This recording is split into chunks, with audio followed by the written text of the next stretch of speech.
I love amiibos. I'm a pretty big sucker for amiibos.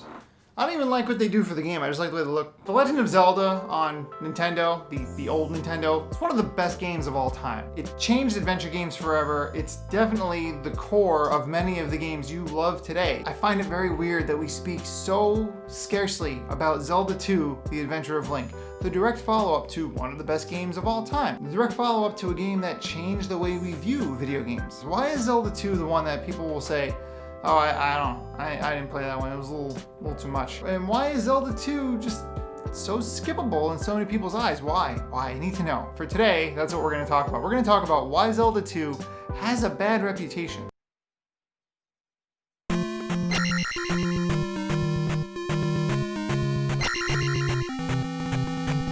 Now, of course, you must be saying, well, was it poorly reviewed? Because that's the only kind of game you talk about, Dan. And I will say to you, yo, it was not poorly reviewed. This game got good reviews. This game was Game of the Year for Nintendo Power in 1988, and this game was the second best game from Famitsu in 1987. The game did so well. So what happened? Why do we look back and grimace at Zelda 2? And don't tell me you don't, because I know that everybody watching this right now is like, oh yeah, Zelda 2, isn't that weird one where you have to level Link up? Yes, it is that weird one. So first off, we have to talk about the game's difficulty, and this is to talk about the game's combat as well as the level system. When fighting enemies, Link just moves slower, jumps slower, and isn't as fast as most of the enemies in this game. So you as the player have to be ready and learn the enemies. Mario Brothers is pretty easy to pick up. Even The Legend of Zelda, pretty easy to pick up. This is so much more involved than those two games. I could really understand why the difficulty becomes a really big hurdle for someone, to the point where the challenge isn't even fun anymore, it's just you losing a lot. Especially if you're younger, the patience goes way down the younger you are, and I get that. Kids aren't supposed to be patient. The other portion of the difficulty that I think stands out is the leveling system. Zelda 2 asks you to level Link up to make him stronger so you can easily fight enemies that were once hard. I think that can be a little tedious. If you feel like, okay, maybe I should level Link up, you go out into the field and you encounter some enemies, it kind of feels like grinding in every other RPG. And that doesn't feel like Zelda. Even at the time, you had Zelda 1, and then Zelda 2, they're so different that you go from a simple adventure to one that has all these spells and level systems, and it's just different. With that in mind, we also have to look at the game's obtuseness. There's so much meat to this video game. The map is huge. There's really awkward quests that you have to go on. All these really random things that they feel dangerous and like an adventure, but they're also a little intimidating. You don't know what to do next. You don't know if you're going in the right direction. You might be exploring a cave that you're way ahead of, and the game doesn't really care about that. The game just sets you off on your own and says, hey, figure it out. And who do we have on our quest to help us figure it out?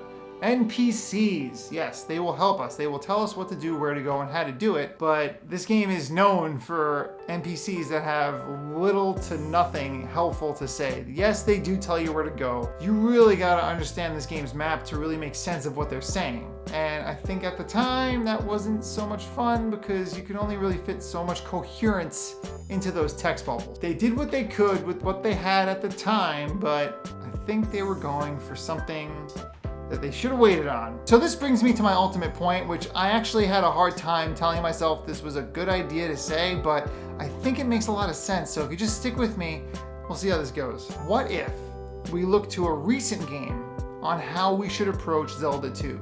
And what if that more recent game was Dark Souls and the Dark Souls series? One thing that Dark Souls and Zelda 2 have in common is the level system. Now, when you level up Link, you level up his attack, or his magic, or his life. You're choosing a stat.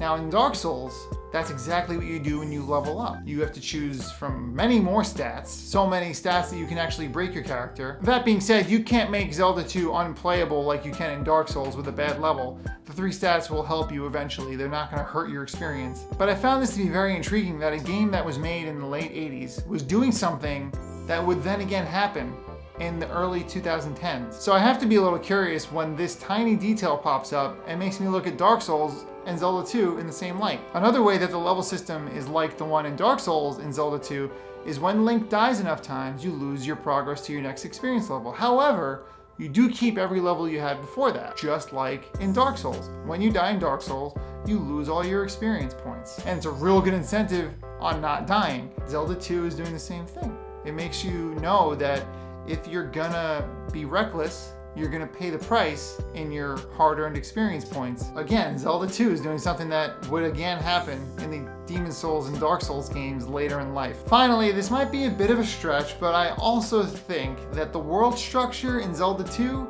is a lot like how Dark Souls approaches world building. Now, I'm gonna go ahead and say that Dark Souls 2 is the opus of this, and Zelda 2 is the test run. Both games feature expansive worlds that can only be experienced by exploring. And both games don't tell you what to do. These are two things that are very easy to have in common, but at the same time, both games want you to get lost. They want you to get beat up by the world so that you learn more about it. And repetition will be the only thing that really gives the player the full experience. So if you're willing to sit through and get better and get more familiar with the game, you will eventually have that good experience and that huge payoff against a boss, or even finding an item for a quest. All of these things happen in Dark Souls, and they also happen in Zelda 2 if you're dedicated enough. I really thought this was pretty intriguing that as I was playing Zelda 2, I was being reminded of Dark Souls. There's probably a lot more that these two games have in common. To kind of draw a line between Zelda and Dark Souls seemed pretty weird, but sort of makes sense to me now. And I'm really excited to hear what you think about that, so please comment. And besides that, if you liked what I'm saying here, if you liked this video, please leave a thumbs up on it. That is a good way to tell me that you liked the video. And finally, if you are not already subscribed to my channel, please subscribe to my YouTube channel. I like doing videos like this where we think about video games, and I think I'm gonna do some more stuff soon. I don't wanna say anything, I don't wanna hint. I'm just gonna try to get it out there and show you and see what you think. But you're gonna miss that if you're not subscribed, so please subscribe to this YouTube channel and I will do my best to give you the best content that I can do. Other than that, I really do appreciate you watching this video, and I know the sun's been changing every now and again during this shoot. I use natural light, so I hope you've enjoyed the shift in tone as we talked about Zelda 2. Have a great day, and I'll see you guys in the next video. What was that rock doing there? Oh no. Oh, he avoided me. Oh, he didn't avoid me. I'm in the marsh.